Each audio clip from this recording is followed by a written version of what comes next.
We're here at Entergy Park with Parks and Trails Director Gene Wallace. Gene, it's another beautiful day at the park. Absolutely. His gray days they have their own beauty. They really do. We're talking today about a special Kids to Parks Day that is going to be occurring soon at this park. Correct, Terry. Kids to Parks Day is sponsored by the National Parks Trust. It's a nationwide day to encourage children to get out and enjoy their local parks. Our day will be May 21st between 10 and 12 in the morning.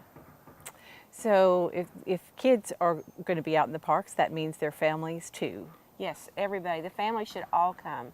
We have a really wonderful program lined up. So what type of program is going to be taking place at the park? Well, we are going to be teaching the children how to geocache.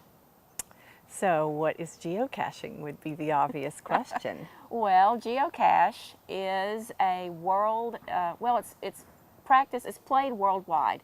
It's an adventure game. It's a high-tech adventure game where you use a portable handheld GPS devices and you go out into the parks to discover little treasures that are placed in areas, and you have the coordinates on your phone or your GPS that get you very, very close, but you still have to look around to find the treasure. So somewhat of a high-tech scavenger hunt in a way. That sums it up. Right. And these little capsules contain what inside of them? Well, the capsules are all sizes actually. They're mini caches up to the max cache, and which means that they have different size containers that have different types of treasures.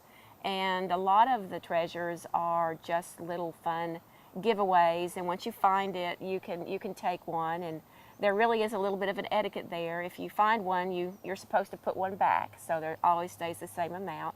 I've seen Mardi Gras beads, I've seen Pez dispensers, I've seen notebooks. I mean, just anything that you can put inside a cache. Some of them are even this size, but you can't disturb the ground. They have to be nicely camouflaged. Yes. And also there's journals. So when you open it up, you'll find a notebook, and there'll be a pencil in there, and you write down the day you discovered it, and if you want to, your name or any comment about the experience or the park.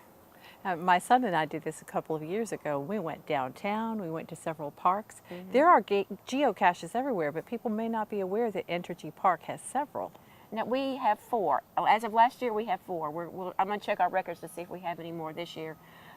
So where we're standing on this overlook, this wooden overlook in the park, we have a cache around here that's called the Overlook Cache. But you are not revealing the exact location. I am not revealing it. You'll have to come find it yourself. So who is sponsoring this fun event? Well, of course, Parks and Trails is sponsoring it, and as I mentioned before, the National Park Trust is the overarching program organizer, but our local chapter of the Southwest Arkansas Geocaching Club will be here with professional geocachers that will be teaching the children how to geocache, and they will come to the park ahead of time, and they'll put some extra special caches out just for the day.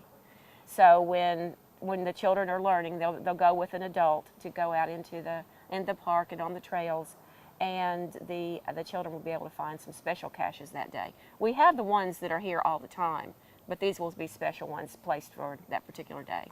Now, speaking of special, there are rules for placing a cache in the park? Yes, there are. We actually have a geocaching placement policy, and if somebody's interested in placing a new cache in any of our city parks, they need to call our park maintenance department at 501-262-1519, or they can go online to the city's website, check the Parks and Trails page, and we do have our geocaching policy. The reason that we want to know what caches we have in our parks is we want to make sure they're appropriate and they are, safe and because this is a family activity. Yes, and I have to tell you, geocachers are some of the most environmentally friendly people that I've ever met. They have it's a nationwide program called Cash In and Trash Out.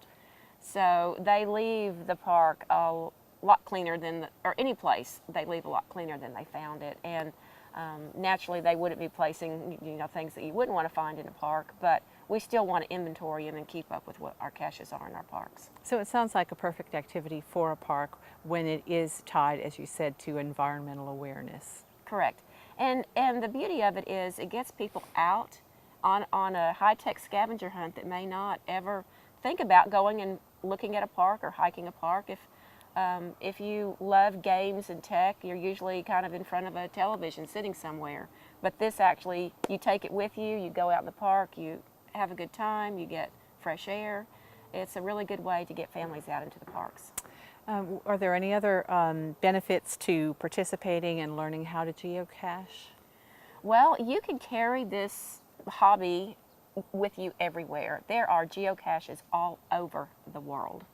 There's even there are travel bugs that you can find in caches sometimes that have a little note, and it's this little coin, and the travel bug wants to go someplace. And so if you're headed that way, you take the bug with you, and then you go to another city, find a geocache somewhere, put the travel bug in it, and then it waits for its next ride to hitchhike wherever he's going. I heard a story one time that Pokey, the horse, Pokey and Gumby, Pokey started out in California. He wanted to go to the Kentucky Derby in Kentucky. So he hitched all the way from California to Kentucky and ended up at the Kentucky Derby for Derby time. So it sounds like geocaching is only limited by your imagination. Yes, correct, yes. And our local Geocache Club are so helpful. We're so glad that they are partnering with us again this year to provide this event.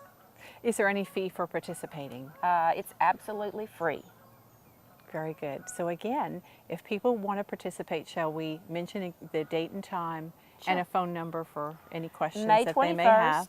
May 21st, Entergy Park starts at 10 o'clock in the morning, will end at noon. And there'll be something for everybody. If they want to go to our website, Parks and Trails, we do have information on our website, as well as 501-321-6871 is our main office number. And while you're at Entergy Park, there's so much else to see and do here. They can spend the day. Pack a picnic lunch and spend the day. Absolutely. Jean, thanks for telling us about this fun event. There's always something going on, not at just Entergy Park, but all of the city's parks, which are not only beautifully maintained, but offer a lot for families to do and to explore. Thank you so much for joining us today, Jean. Thanks for having me. I enjoyed it. And next week we'll bring you more city news.